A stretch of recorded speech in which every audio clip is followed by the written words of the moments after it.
Hello students, welcome back. Today we are going to continue our chapter Rights in the Indian Constitution.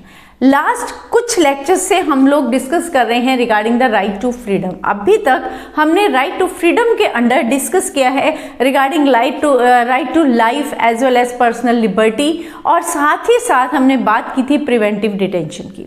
आज के lecture में हम बात करेंगे राइट ऑफ एक्यूज्ड पर्सन के पास कौन कौन से राइट है. वेरी स्टार्टिंग हमने ये बात डिस्कस किया था कि जो राइट टू फ्रीडम है वो कोई छोटा कंसेप्ट नहीं है, इट्स अ ब्रॉड कंसेप्ट. बहुत ब्रॉड फ्रीडम है और इसके अंदर बहुत तरह की फ्रीडम्स जो है वो आती हैं. आज के लेक्चर में हम डिस्कस करेंगे कि एक एक्यूज्ड पर्सन है तो उसके पास under the right to freedom क्या क्या राइट्स हैं. अब हमारा जो कॉन्स्टिट्यूशन है अब ये जो राइट टू एक्यूज है ये किस आर्टिकल में मेंशन किया गया है. जो कंप्लीट आपका राइट टू फ्रीडम है वो हमारा आता है फ्रॉम आर्टिकल 19 से लेकर 1922 तक. किसकी बात की गई है? राइट टू फ्रीडम की. और जो राइट टू एक्यूज है ये कौन से आर्टिकल में है? आर्टिकल 20 में. किसकी बात की गई? आर्टिकल 20 में राइट ऑफ एक्यूज्ड. राइट. अब जो हमारा कॉन्स्टिट्यूशन जब बनाया गया था तो उसी समय में इस बात का ध्यान रखा गया था कि एक पर्सन जो एक्यूज है, जो आरोपी है, जिसके बारे में अभी ये प्रूव नहीं हुआ है कि उसने वो क्राइम किया है या नहीं किया, तो उसके पास भी अपने कुछ राइट्स का होना जरूरी है. तो हमारे कॉन्स्टिट्यूशन ने इंश्योर किया that person accused of various offences would also get sufficient protection. की जिसके ऊपर बहुत सारे इल्जाम लगे हुए हैं, जो इसके ऊपर बहुत सारे आरोप लगे हुए हैं, उस पर्सन को भी सफिशिएंट प्रोटेक्शन जो है वो कॉन्स्टिट्यूशन देता है. अब यहाँ दो वर्ड यूज हुए हैं. एक वर्ड यूज हमने किया है एक्यूज्ड, दूसरा वर्ड है सफिशिएंट प्रोटेक्शन. हमारा जो राइट है वो भी किसके बारे में? एक्यूज्ड के बारे में. तो सबसे पहले आपको ये मालूम होना चाहिए कि एक्यूज्ड कहते किसे हैं. अब जिस व्यक्ति को हमने पुलिस ने पकड़ा किसी भी क्राइम के आरोप में, हम वर्ड यूज कर रहे हैं आरोप में, यानी कि अभी ये प्रूव नहीं हुआ है कि वो व्यक्ति गिल्टी है या नहीं. तो जब तक कोर्ट उसको प्रूव नहीं कर देती, जब तक कोर्ट ये नहीं कह देती कि इस पर्सन ने ये वाला क्राइम किया है या उसकी इन्वॉल्वमेंट है, तब तक हम उस पर्सन को, उस अरेस्ट पर्सन को एक्यूज्ड बुलाते हैं, ना कि क्रिमिनल. क्रिमिनल उसे कब कहा जाता है? जब कोर्ट में ये प्रूव हो जाता है कि उसने वो जो क्राइम है वो किया है. राइट. अब accused, a person is considered as an accused unless the court has found that person guilty of an offense. जब तक कोर्ट ये पता नहीं लगा देती, कि कोर्ट ये प्रूव नहीं कर देती कि वो व्यक्ति गिल्ट में या उस क्राइम में जो है उस इन्वॉल्व था, तब तक हम उस व्यक्ति को क्रिमिनल ना कहकर क्या बुलाते हैं? Till that person is known as accused. Right. Means accused in innocent until proven guilty. जब तक वो गिल्टी प्रूव नहीं होता तब तक हम उसको इनोसेंट मानते हैं. हम ये मानते हैं कि उसके ऊपर आरोप लगा है. जरूरी नहीं है कि वो आरोप सही हो या वो जो है वो लगाया गया आरोप बिल्कुल सही है, ट्रू है. Right.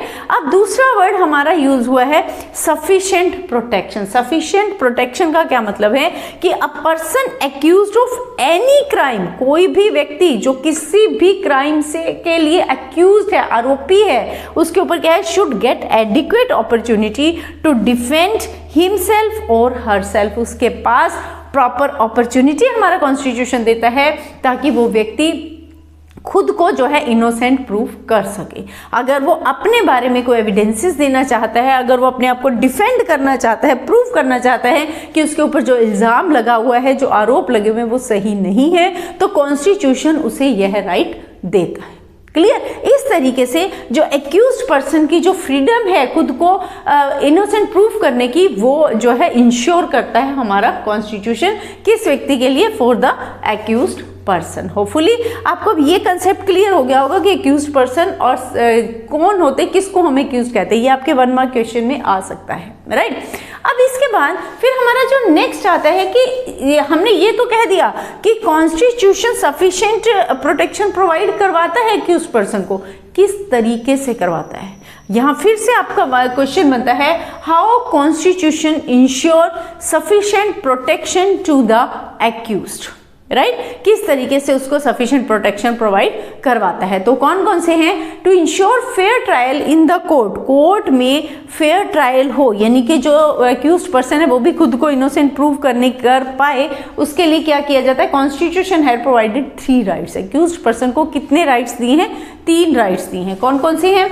No person would be punished for the same offence more than once. अब इन पॉइंट्स को समझना, अच्छे से समझना जो है बहुत ज़रूरी है।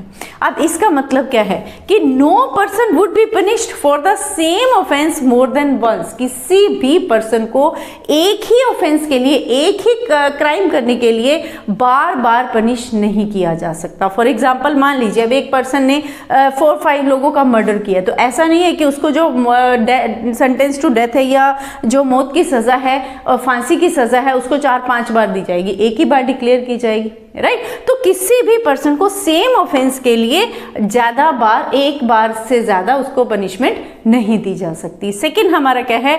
No law shall declare any action as illegal from a back date. Back date से किसी भी एक्शन को इलीगल डिक्लेयर नहीं किया जा सकता। इसका मतलब क्या है? इट मीन्स, अब सपोज हम एग्जांपल लेते हैं कि जो सती प्रथा है, सती प्रथा कब बैन की गई थी? 1829 में।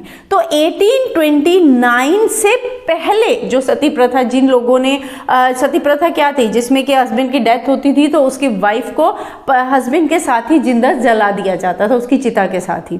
तो 1829 से पहले ये क्राइम नहीं था, लेकिन 1829 के बाद क्या है? ये क्राइम है। तो पहले का बैक डेट से हम किसी भी एक्शन को क्राइम डिक्लेयर नहीं कर सकते। एट प्रेजेंट में लॉ क्या है? उसके अकॉर्डिंग ही उसको डिक्लेयर किया जा सकता है।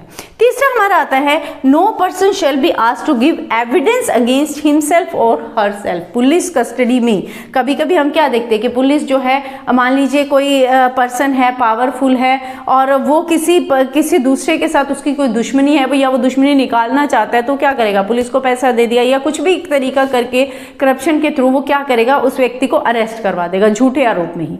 अब उसके बाद वो पुलिस के ऊपर प्रेशर डालेगा कि क्योंकि उसके पास पावर है, तो अपनी पावर का यूज करते हुए अब पुलिस जो है, पुलिस के ऊपर उसका प्रेशर होगा, तो पुलिस जो व्यक्ति जिसको अक्यूज्ड पर्सन जिसको पकड़ा है, जबरदस्ती उसको मारकर, उसको टॉर्चर करके उससे लिखवा ले, या ये कह दे कि हाँ तुम एक्सेप्ट करो कि तुमने ये क्राइम किया है, जबकि उसने नहीं किया।